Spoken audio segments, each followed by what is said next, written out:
Je dédie cette œuvre à notre pays. Lève-toi, sois éclairé, car ta lumière arrive et la gloire de l'Éternel se lève sur toi. Je suis M. Nicodème Sako, chef d'entreprise, écrivain et membre de la coalition des hommes et femmes d'affaires décideurs de Côte d'Ivoire. Je suis ivoirien.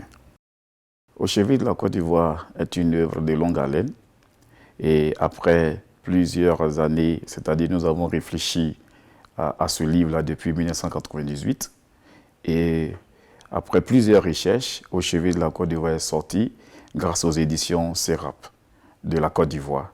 Et ce genre qui est un essai, ce sont les différentes stratégies que nous apportons pour l'économie de la Côte d'Ivoire, mais aussi pour l'économie de l'Afrique, pour que l'Afrique devienne une puissance mondiale, un continent puissant. Okay. Voilà un peu ce dont nous parlons dans ce livre. Nous parlons d'économie, de politique et de sécurité. Ce qui m'a vraiment inspiré au niveau du premier essai, c'est d'abord le livre de Machiavel. Vous savez que le livre de Machiavel a été utilisé beaucoup par beaucoup de politiciens. Et je voulais faire une antithèse en allant dans les Saintes Écritures pour démontrer que dans les Saintes Écritures, il y a eu des personnes qui ont fait de la politique et qui ont fait de la bonne politique pour que les politiciens puissent s'en inspirer pour pouvoir diriger leur pays. Au niveau de la politique, cela fait 30 ans qu'après le décès du président Félix Houphouët-Boigny, nous avons un certain nombre de politiciens qui donnent des stratégies politiques pour la Côte d'Ivoire. Nous nous sommes rendus compte que ces politiciens n'ont pas souvent de projet de société. Vous comprenez? Ce qui fait qu'il y a des batailles. Et le bilan de ces politiciens-là, c'est qu'il y a eu un coup d'État.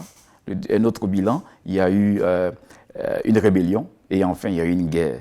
On se rend compte que tous ces politiciens-là nous ont peut-être tirés vers le bas. Il faut d'abord sélectionner les investissements qui doivent arriver en Afrique, de sorte à ne pas tuer l'économie interne de chaque pays, comme c'est le cas de la Côte d'Ivoire, où les multinationales viennent investir et qui rapportent tous les capitaux dans leur pays. Ce qui fait qu'on a une croissance forte, mais le pays demeure pauvre.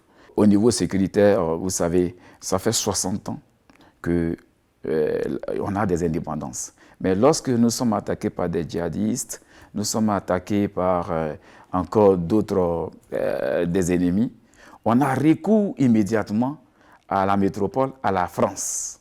Et c'est la France qui doit venir intervenir à notre place. Moi, je pense que pour un pays qui a 60 ans, vraiment, et qui a recours encore à une puissance, c'est que ce pays-là n'a pas huilé au niveau de son armée, n'a pas donné un bon système à son armée pour que l'armée puisse se défendre. C'est pourquoi je propose qu'on ait au niveau du recrutement de l'armée des personnes qui sont capables de donner leur vie pour la nation.